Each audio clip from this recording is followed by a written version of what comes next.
শিবির করে আসা ছেলেরা নিজেকে ছাত্রলীগের প্রমাণ করার জন্য ক্ষেত্র বিশেষ উগ্রবাদী ছিল।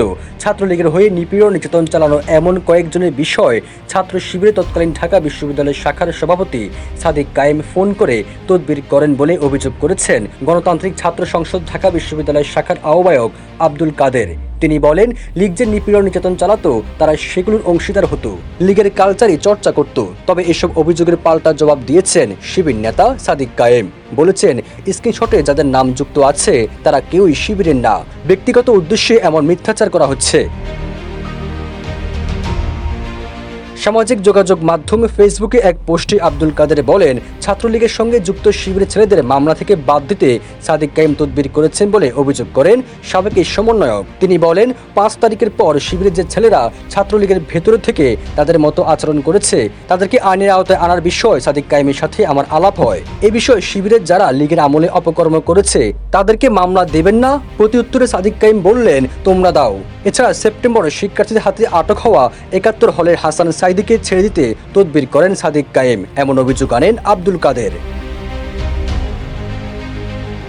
ওয়ালটন এখন দেশের সীমানা পেরিয়ে পৌঁছে গিয়েছে ৫০টিরও বেশি দেশে।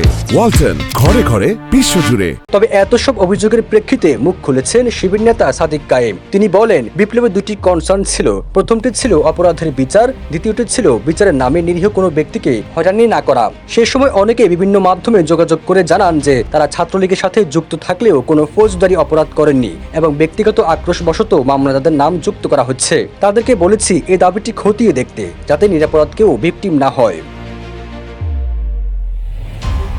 ফেসবুকে নিজের ভেরিফাইড পেজে সাদিক কায়েম বলেন, এনসিপি থেকে শুরু করে সব দলের নেতারাই সে সময় এরকম বিভিন্ন সুপারিশ পেয়েছেন এবং নিজেদের মধ্যে চালাচালি করেছেন ভেরিফাই করার জন্য।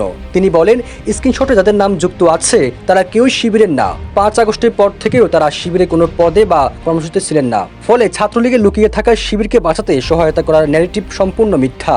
সাইদি নামে এক ছেলেকে মামলা থেকে বাঁচাতে আমি নাকি বিভিন্ন জায়গায় কল করেছি, এটাও একটি মিথ্যা। সাইদি অপরাধী এবং তাকে বাঁচানোর কোনো প্রশ্নই আসে না।